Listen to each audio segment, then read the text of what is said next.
ये हम लोगों ने थ्योरी डिस्कस कर लिया डिफरेंशियल इक्वेशन का। अब हम लोग क्वेश्चन की तरफ बढ़ते हैं।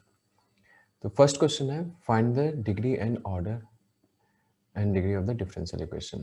ठीक है, find the degree and order of the differential equation.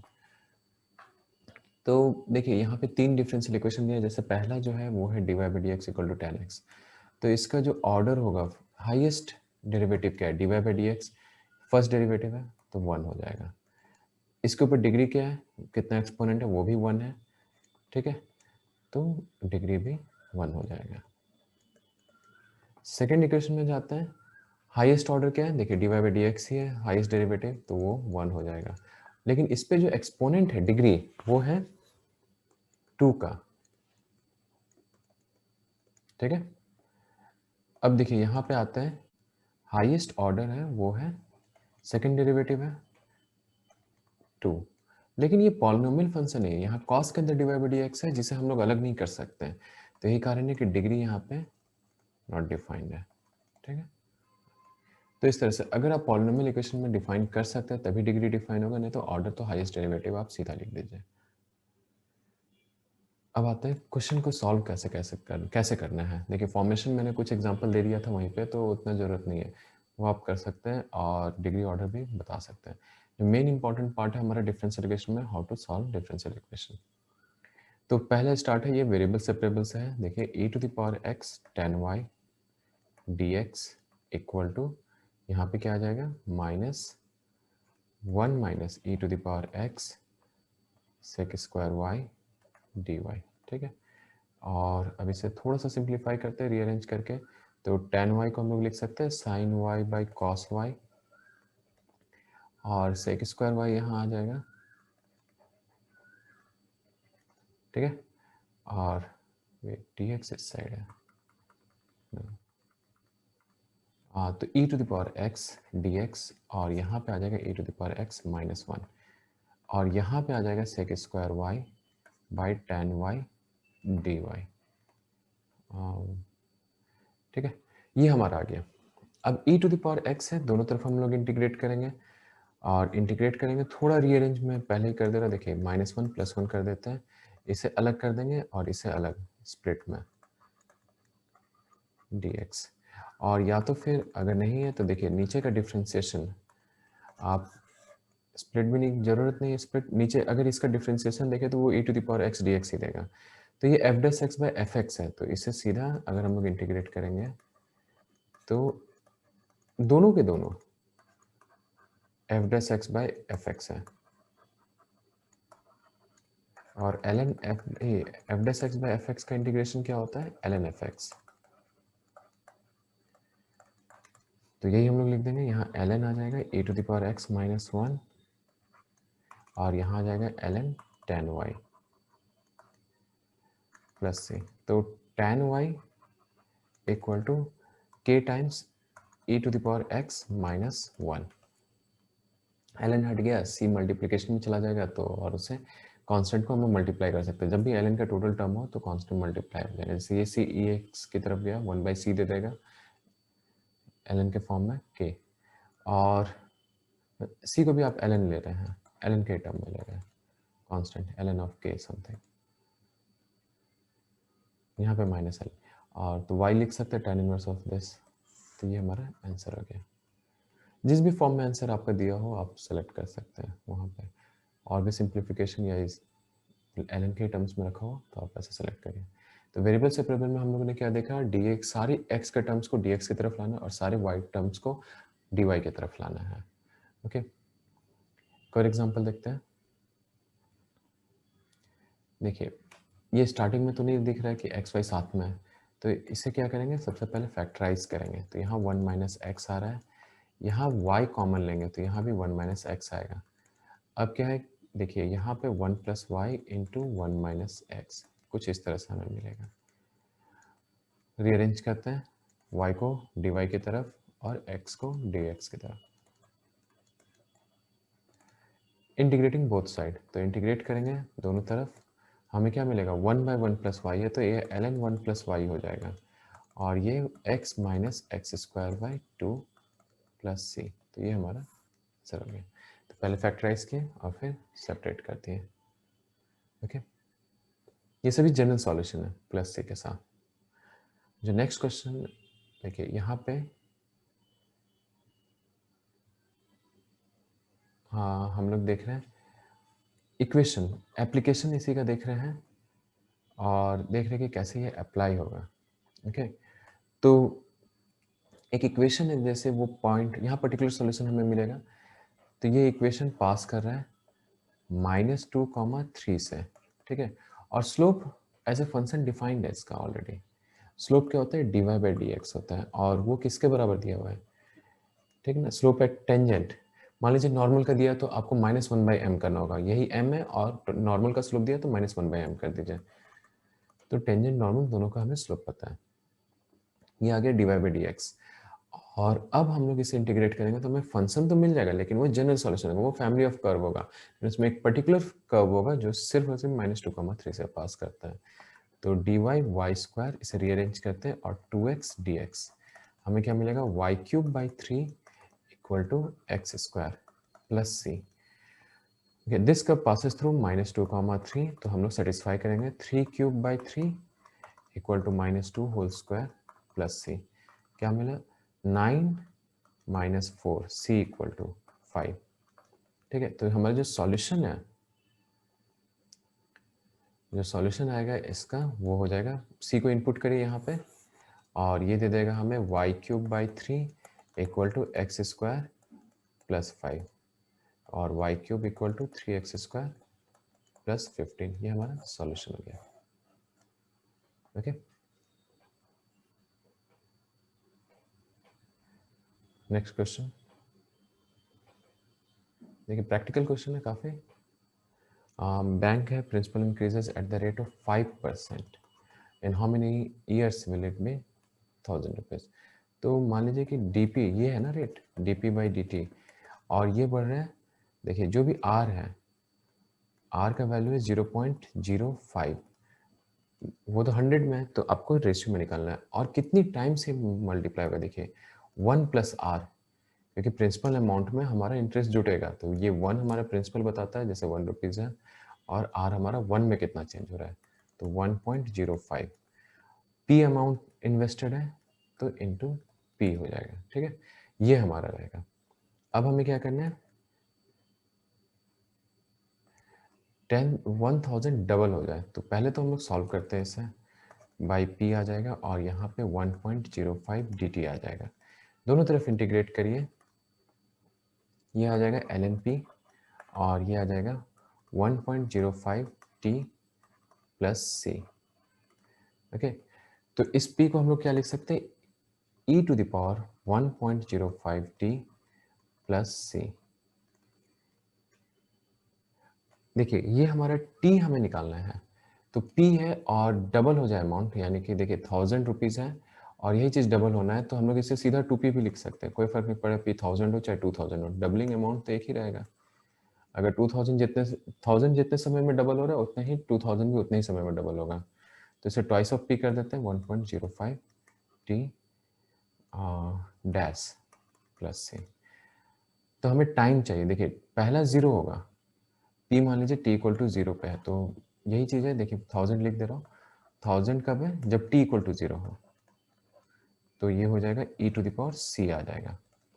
तो 2000 कब होगा, तो e⁻1.05 t डैश + c को क्या लिख सकते हैं, e⁻c, जो कि 1000 है, तो 2000 × 1 = 1000 e⁻1.05 t डैश, और ये कैंसिल आउट होकर 2 बच जाएगा, और यहाँ e⁻1.05 t डैश, दोनों तरफ ln लेंगे, ln2 = 1.05 t डैश, सो t डैश = ln2 0.693 अप्रॉक्सीमेटली होता है, 693 डिवाइडेड बाय 1.05, ये हमारा वैल्यू हो गया ईयर्स, 1 ईयर से कम ही। ओके,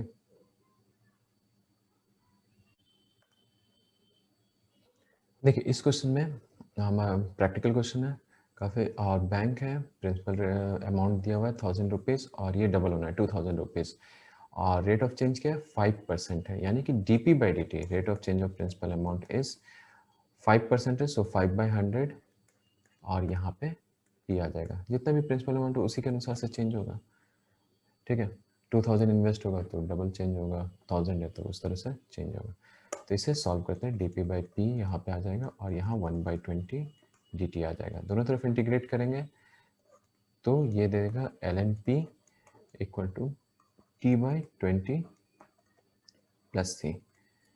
ओके, ये हो गया। अब हमें क्या है, देखिए यहाँ पे P का T इक्वल टू 0 पे, P का वैल्यू 1000 है, ये दिया हुआ है। तो T इक्वल टू T में हमारा P क्या हो जाना चाहिए, जो रिक्वायर्ड टाइम है वो 2000 हो जाना चाहिए। तो फर्स्ट इक्वेशन में जब पुट करेंगे तो ln 1000 इक्वल टू यहाँ पे क्या आ जाएगा 0/20, 0 हो जाएगा तो सिर्फ C बचेगा। और जब सेकेंड टाइम पुट करेंगे तो ln 2000 और यहाँ पे क्या आएगा, देखिए यहाँ पे T/20 प्लस ln 1000 आ जाएगा। इसे सॉल्व करेंगे, so T/20 equal to ln 2000 minus ln 1000। ln A minus ln B क्या होता है, ln A/B होता है। तो 20 equal to ln 2000/1000 cancel out होके क्या मिलेगा ln 2 और t इक्वल टू क्या हो जाएगा 20 इंटू ln 2 का वैल्यू 0.693 है, अप्रॉक्सीमेटली 0.693। तो ये क्या देगा अप्रॉक्सीमेट वैल्यू,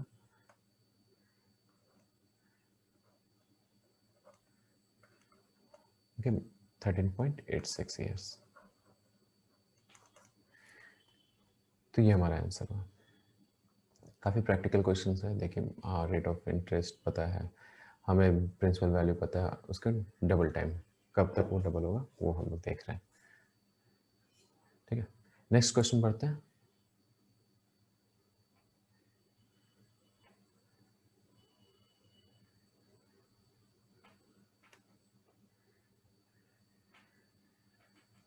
देखिए the volume of spherical balloon being inflated changes at constant rate. तो वॉल्यूम क्या है कि वो कांस्टेंट रेट से जा रहा है, V फॉर वॉल्यूम, और ये K है कांस्टेंट है। If initially its radius is 3, R3 दिया हुआ है units, and after 3 T equal to 0 पे 6 यूनिट हो जाता है when T is 3। Find the radius, means हमें रेडियस चाहिए as a function of T के फॉर्म में। तो देखिए V हमें पता है, V क्या होता है 4/3 पाई आर क्यूब।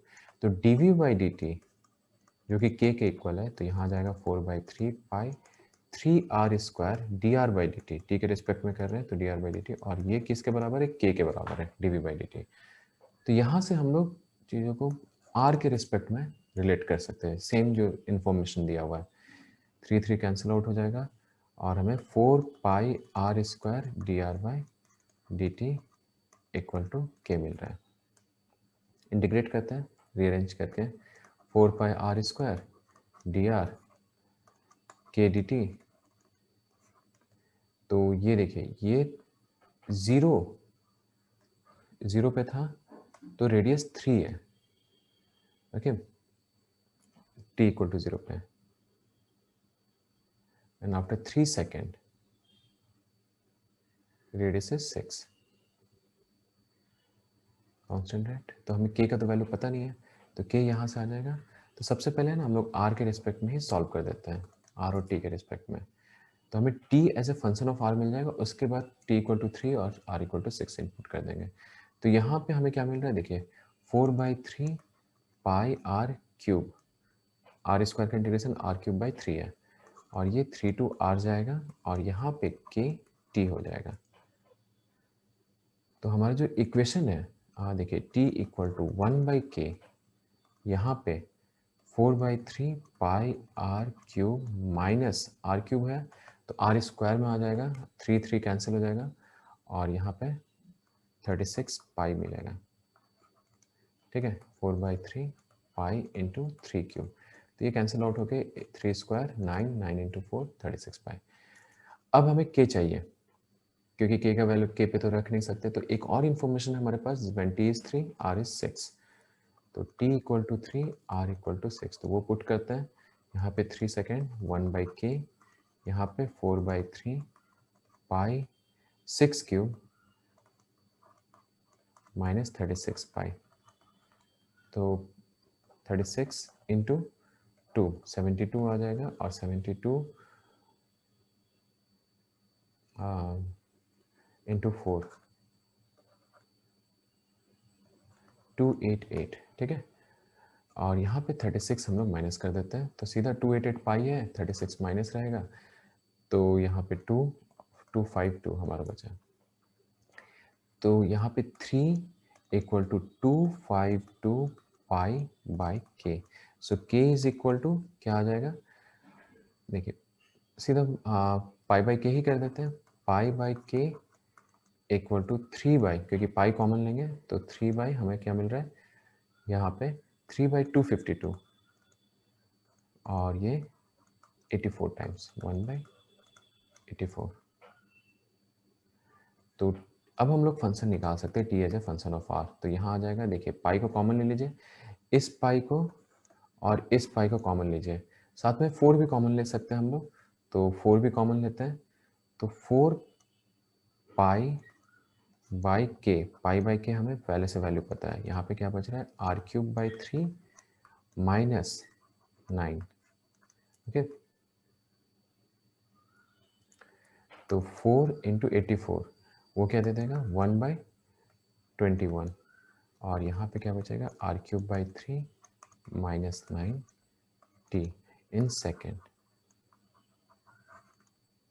ठीक है। तो ये हमारा आंसर हो गया। तो सबसे पहले आपको क्या देखना है कि जो रेट और जो इन्फॉर्मेशन दिया है उसे लिखिए, और फिर उसे कन्वर्ट करिए जो हमें पता करना है, जैसे रेडियस के फॉर्म में पता करना है, तो वॉल्यूम और रेडियस का रिलेशन हमें पता ही है, उसे पुट करके हम लोग रेडियस dr/dt को भी डिफरेंशियल इक्वेशन को dv/dt से dr/dt में ट्रांसफॉर्म कर सकते हैं, फिर सिंपल सॉल्व करना है वेरिएबल सेपरेबल के थ्रू, ओके। देखिए इस क्वेश्चन में हमें देखना है डिफरेंशियल इक्वेशन दिया हुआ है, पहले प्रूव करना है क्या ये होमोजेनियस है, और उसके बाद तो मैंने क्या बताया था कि x को लैम्डा x से कर देते हैं और y को लैम्डा y से, और देखते हैं लैम्डा अगर रह गया इक्वेशन में तो नहीं, लैम्डा कैंसिल आउट हो जाना चाहिए, या तो फिर जीरो के साथ कैंसिल आउट हो जाना, कंप्लीट कॉमन आ जाना चाहिए। तो यहाँ लैम्डा x आ जाएगा, यहाँ पे dy d lambda y by d lambda x, तो वो भी लैम्डा यहाँ पे बाहर आ जाएगा dy by lambda dx sine lambda y by lambda x plus lambda x minus lambda y sine of lambda y by lambda x। देखिए हर जगह से लैम्डा कैंसिल है, और एक लैम्डा हम लोग बाहर भी ले सकते हैं, तो dy बाई dx ही बच रहा है, sine y by x plus x minus y sine y by x, okay. तो ये हमारा आ रहा है, लैम्डा जीरो से कैंसिल हो गया, तो this is homogeneous equation, lambda cancel out है तो होमोजेनियस है, आर मीन्स इस पर डिपेंड नहीं कर रहा है, या फिर सभी की डिग्री सेम है, तो उसे थोड़ा रीअरेंज करेगा तो डिग्री भी हम लोग सेम दिखा सकते हैं। अब क्या है कि इसे सॉल्व करने के लिए सबसे पहला काम क्या है, y equal to v x से सब्सटीट्यूट करते हैं, क्योंकि y बाई एक्स हटेगा नहीं, साइन के अंदर तो हटेगा नहीं, वो तो इम्प्लिसिट फंक्शन में, तो dy by d x equal to v plus x d v by d x, ये आएगा। इसे इनपुट करते हैं हर जगह, तो x की जगह x लिखेंगे, लेकिन dy बाई डी एक्स की जगह v plus x d v by d x, okay. और यहाँ पे क्या मल्टीप्लाई हो जाएगा, sine v plus x minus v x again sine v equal to 0। देखिए x हर टर्म में है, तो x तो 0 के साथ कैंसिल आउट हो रहा है, तो बच क्या रहा है, देखिए v sine v plus x sine v d v by d x plus 1,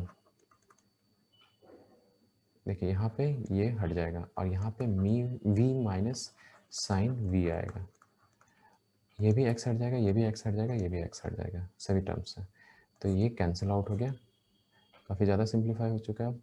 तो sine v d v x by d x equal to -1, और इसे हम लोग लिख सकते हैं sine v d v equal to minus d x by x, इसका integrate करते हैं और माइनस साइन इसी तरफ रखते हैं, साइन की तरफ ज़्यादा आसान होगा क्योंकि साइन का इंटीग्रेशन माइनस कॉस होता है और माइनस माइनस प्लस हो जाएगा। तो दोनों तरफ जब इंटीग्रेट करेंगे minus of sine v d v equal to d x by x, तो हमें मिलेगा cos v equal to l N x plus c. और इस पूरे टर्म को लिख सकते हैं, v क्या है हमारा y by x, so cos y by x equal to l n mod x plus c. ठीक है, ये हमारा आंसर हो गया। तो होमोजेनस में हम लोगों ने देखा कि y equal to v x simple substitute करना है, स्टैंडर्ड है v plus x d v by d x, d y by d x की जगह लिख दीजिए, या तो कुछ टर्म कैंसिल आउट होंगे, नहीं तो वेरिएबल सेपरेबल आसान है यहाँ पे उसके थ्रू। ओके, नेक्स्ट क्वेश्चन देखते हैं, ये भी हमारा होमोजेनस इक्वेशन से ही है क्योंकि y बाई एक्स के फॉर्म में है हर एक इक्वेशन। तो d y by d x दिया हुआ है, देखिए स्लोप है at x comma y d y by d x, ये y बाई एक्स है minus cot y by x cos y by x, x और वाई दोनों पॉजिटिव हैं और कर्व पास हो रहा है 1 कॉमा पाई बाई 4 से, यानी कि हमें पर्टिकुलर सॉल्यूशन देना है। तो इक्वेशन ऑफ कर्व क्या होगा, तो सबसे पहले देखिए वही काम है, y equal to v x लेंगे, so d y by d x equal to v plus x d v by d x, इसे सब्स्टिट्यूट करते हैं तो यहाँ आ जाएगा v plus x d v by d x और y बाई एक्स क्या है v, so cot v cos v, ये हमें मिला। देखिए v और v कैंसिल आउट हो गया, तो यहाँ पे d v x d v by d x equal to minus cot है, तो कॉट में देखिए यहाँ पे आ जाएगा कॉस, इसे कॉस में ही चेंज कर देते तो cos square v by sine square v मिलेगा। अब रीअरेंज करते हैं, सेपरेट करते हैं, तो v का v के साइड डी वी के साइड और डी एक्स एक्स एक तरफ, तो साइन साइन v रहेगा सर, हाँ sine v by cos square v minus d v, और यहाँ क्या आ जाएगा डी एक्स बाई एक्स, दोनों तरफ इंटीग्रेट भी कर दे रहा है साथ में। तो यहाँ पे कॉस v को अगर हम लोग t लेते हैं then minus sine v d v equal to d t, यानी कि क्या है ये f dash by f x है, एफ स्क्वायर एक्स है, तो ये आ जाएगा देखिए 1 by t square d t by 1 by d t by t square, जिसका इंटीग्रेशन क्या है माइनस 1 बाई टी है। तो इस साइड आपको क्या मिलेगा minus 1 by cos v equal to l N x plus c. तो कंप्लीट हमारा सॉल्यूशन आ जाएगा, v की जगह हम लोग y बाई एक्स पुट करेंगे, so minus 1 equal to c को हम लोग लिख सकते हैं, देखिए यहाँ पे l N x plus L N k, तो के एक्स आ जाएगा एल एन के एक्स, तो cos v l N k x और cos y by x L N k x equal to 1 plus 1 equal to 0। ये हमारा differential equation जो main curve हुआ, family of curve हुआ। अभी हमें बचा हुआ क्या है कि ये 0 1 कॉमा पाई बाई 4 से पास करता है, तो 1 कॉमा पाई बाई 4, एक्स का वैल्यू 1 होगा, y का value pi by 4, so cos pi by 4 यहाँ आ जाएगा और यहाँ एल एन के और x का वैल्यू 1 है तो सिर्फ एल एन के बचेगा, प्लस 1 इक्वल टू 0। अब देखिए कॉस पाई बाई 4 क्या होता है 1 by root 2, so l N k by root 2 equal to minus 1 और l N k equal to minus root 2। K का वैल्यू क्या है e टू द पावर, तो हम लोग इसी इक्वेशन को यूज़ करते हैं, देखिए यहाँ पे तो ये दे देगा, देखिए कॉस पूरा चीज़ एल एन के का वैल्यू हमें मिल चुका है, तो कॉस आ जाएगा यहाँ पे y बाई एक्स, इसे सम के फॉर्म में तोड़ देते हैं, so l n minus root 2 l N के plus x plus L N x plus 1 equal to 0। इस इक्वेशन में हम लोग वापस से k का वैल्यू डालें, तो इसे लिख सकते हैं cos y by x L N के प्लस एल एन एक्स, ठीक है, प्लस 1 इक्वल टू 0। तो एल एन के का वैल्यू माइनस रूट 2 इनपुट कर दिया, तो हमारा जो पर्टिकुलर सॉल्यूशन है ये रहा इक्वेशन ऑफ कर्व।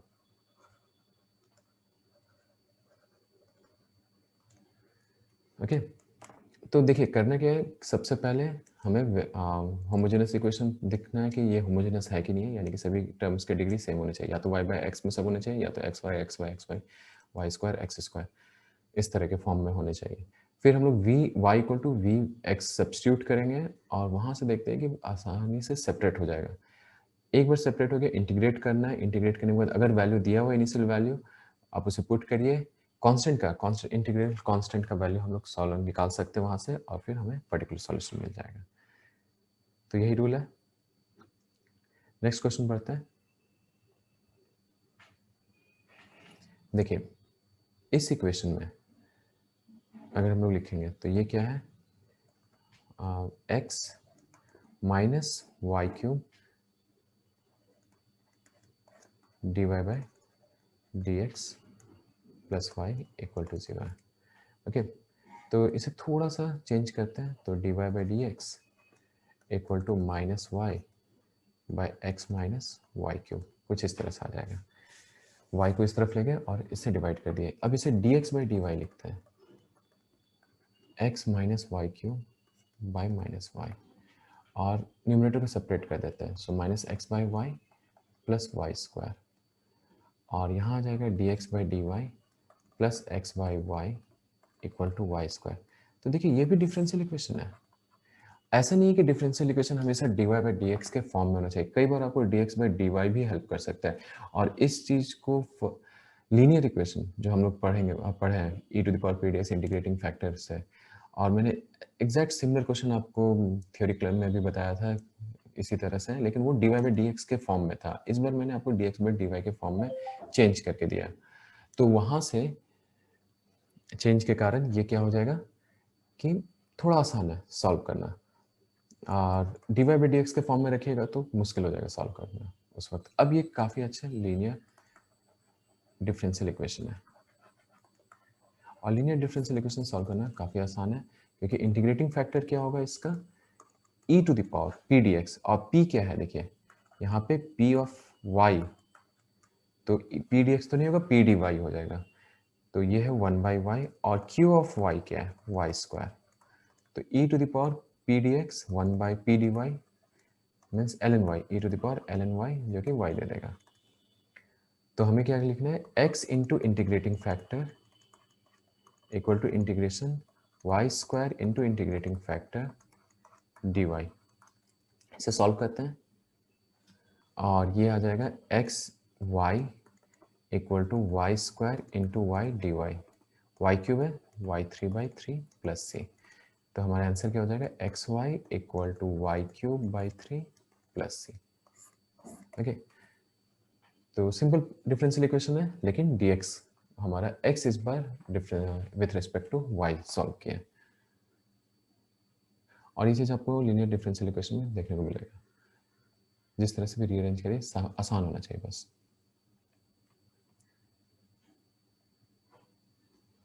इस क्वेश्चन में आते हैं, ये लीनियर डिफरेंशियल इक्वेशन है, साथ में इनिशियल वैल्यू भी दिया हुआ है। तो सबसे पहले इसे रीअरेंज करते हैं शो करने के लिए, क्योंकि हमें d y by d x एकदम अलग चाहिए, कुछ भी मल्टीप्लाइड नहीं।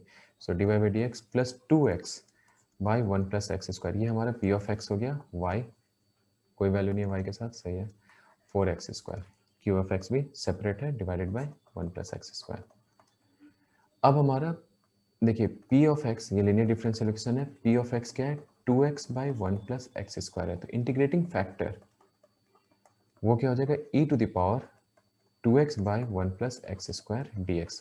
और अगर हम लोग ध्यान से देखें तो 1 प्लस एक्स स्क्वायर का डिफरेंशिएशन 2x है, तो ये f dash x by f x है, और इसका इंटीग्रेशन होता है ln f x, so e to the power ln 1 plus x square, ये 1 प्लस एक्स स्क्वायर ही देगा,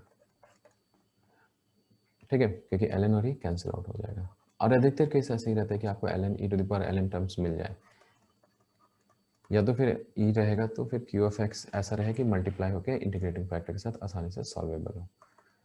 इंटीग्रेटिंग फैक्टर मल्टीप्लाई किया, यहाँ 4x square into 1 plus x square, और इसे इंटीग्रेट कर देते हैं dx। तो पहला क्या आएगा, 4x स्क्वायर इंटू 1 है, तो 4x स्क्वायर का इंटीग्रेशन 4x क्यूब बाई 3, फिर 4x 4 है, सो 4x to the power 5 by 5 plus c. तो हमारा final solution family of curve ये आ गया। अब जीरो है, वाई भी जीरो, एक्स भी जीरो है, ठीक है।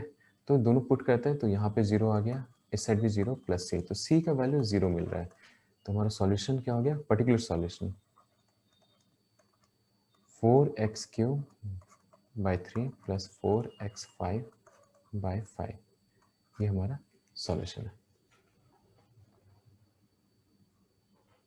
ओके, नेक्स्ट क्वेश्चन बढ़ते हैं।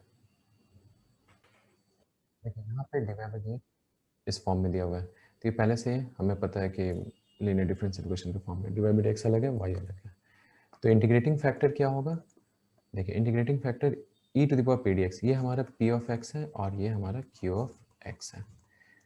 तो e to the power cot क्या होता है, देखिए cos x dx by sin x होता है, तो ये ln sin x देगा, ठीक है, क्योंकि f डैश x ऊपर है ही, तो हमें sin x मिल गया। तो यहाँ पे y इंटू साइन एक्स, इसका इंटीग्रेशन हो जाएगा, और यहाँ पे integration of Q x into integrating factor, so x square cos x by sine x plus 2x into sine x. तो बाई पार्ट्स लगेगा तभी सॉल्व हो पाएगा। और ये हमें क्या मिल रहा है, x square cos x d x plus 2x sine x, okay, D x. देखिए बाई पार्ट्स लगाने में सबसे पहला काम ये कर सकते हैं कि हम लोग या तो किसी एक में इसमें बाई पार्ट्स लगा सकते हैं, या तो फिर फर्स्ट में लगा देते हैं और सेकंड वाले को वैसे ही रहने दीजिए। तो एक्स स्क्वायर को बाहर रखते हैं और कॉस एक्स को इंटीग्रेट करते हैं। कॉस एक्स का इंटीग्रेशन क्या है, साइन एक्स, और एक्स स्क्वायर का डिफ्रेंसिएशन क्या है, 2x, तो 2x साइन एक्स यहाँ आ जाएगा, क्योंकि इसका डिफ्रेंसिएशन यहाँ, इसका पूरा इंटीग्रेशन यहाँ जाएगा, और इसका डिफ्रेंसिएशन dy में dx वो यहाँ आएगा, और फिर टोटल का इंटीग्रेशन करते हैं मल्टीप्लाई करके, और यहाँ पहले से तो दिया हुआ 2x sin x, तो कुछ कारण से ही दिया हुआ था कि ये कैंसिल आउट हो जाए। अब हमारे पास क्या बच रहा है, x square cos x d x, जो कि एक्स स्क्वायर साइन एक्स दे देगा plus c, so y sine x x square plus sine x plus c, और इसे लिख सकते हैं y equal to x square plus c cosecant x, ठीक है। तो इस तरह से हमारा ये सॉल्व होगा। काफ़ी आसान है, देखिए कॉम्प्लिकेटेड लग रहा था क्यू ऑफ एक्स, लेकिन वही काफ़ी आसान हो गया। थोड़ा सा बाई पार्ट्स अप्लाई करना पड़ा, लेकिन वो भी बहुत ही आसान तरीका था। ओके, नेक्स्ट क्वेश्चन बढ़ते हैं।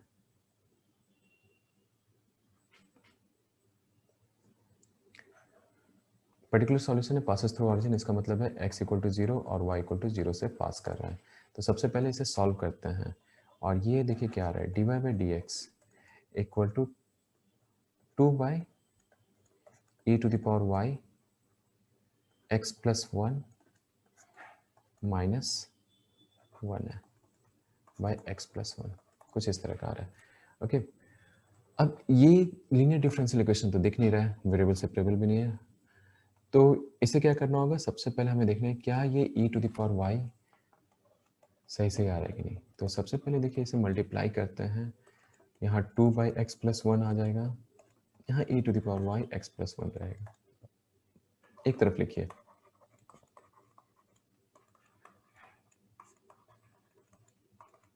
और थोड़ा सा सब्स्टिट्यूट करके इसे चेंज करते हैं। So for let e to the power y is z, तो डिफरेंशियल इक्वेशन क्या हो जाएगा, dy by d x equal to d z by d x. अब इसे इनपुट करते हैं इनिशियल डिफरेंशियल इक्वेशन में, तो पहला क्या हो जाएगा D z by d x, दूसरा क्या हो जाएगा z बाई एक्स प्लस 1 और 2 by x plus 1 as it is, वैसे लिख दिए। और ये डायरेक्ट दिख रहा है, अब ये लीनियर डिफरेंशियल इक्वेशन है, और इसका इंटीग्रेटिंग फैक्टर क्या हो जाएगा, पी ऑफ एक्स क्या है 1 by x plus 1, so 1 by x plus 1 d x, और ये हमें क्या देगा e to the power l N x plus 1, जो कि एक्स प्लस 1 है। काफ़ी आसान है, क्योंकि q ऑफ x डिनोमिनेटर में वही है और उससे मल्टीप्लाई करना है, तो हमारा z into integrating factor x plus 1 integration of q of x into integrating factor dx cancel out हो गया कंप्लीट, क्या बचा 2dx, और ये हमें 2x प्लस सी देगा, तो z into x plus one equal to 2x plus c. z क्या है? e to the power y. So e to the power y x plus one equal to 2x plus c. ये कहाँ से पास कर रहे हैं? 0,0 ऑरिजिन से पास कर रहे हैं। तो पुट करते हैं e to the power 0 0 plus one equal to 0 plus c. C का वैल्यू क्या मिल रहा है? 1। ठीक है, तो सी का वैल्यू 1 है, तो e to the power y x plus one equal to, इसे पुट करेंगे प्लस वन। तो ये हमारा आंसर हो गया। ठीक है, सिंपल पर्टिकुलर सॉल्यूशन में यही कर्व है जो कि ऑरिजिन से भी पास कर रहा है और गिवन डिफरेंशियल इक्वेशन को सेटिस्फाई भी कर रहा है। तो यहाँ पे हम लोगों ने एक दो एग्जांपल देखा जहाँ पे डायरेक्ट तो नहीं दिख रहा है कि वो लीनियर डिफरेंशियल इक्वेशन है, लेकिन कुछ सब्स्टिट्यूशन या रीअरेंजमेंट के थ्रू हम लोग बता सकते हैं कि हाँ वो लीनियर डिफरेंशियल इक्वेशन है। तो दो ही चीज़ आपको देखना है किसी लीनियर डिफरेंशियल इक्वेशन को प्रूव करने के लिए, या तो वो सब्स्टिट्यूशन के थ्रू हो, सब्स्टिट्यूट जैसे ये देखें, या तो फिर वो रीअरेंजमेंट के थ्रू, जैसे हम लोग लास्ट फ्यू क्वेश्चन देखे हैं। ठीक है, जैसे यही है लास्ट क्वेश्चन, तो यहाँ पे हमें रीअरेंज करना पड़ा। ये डायरेक्ट तो d y by d x का उसमें बन नहीं रहा है, लेकिन d x by d y में बन जा रहा है लीनियर डिफरेंशियल इक्वेशन। और भी क्वेश्चन हम लोग, तो इस तरह से डिफरेंशियल इक्वेशंस में प्रैक्टिस करना है। ओके।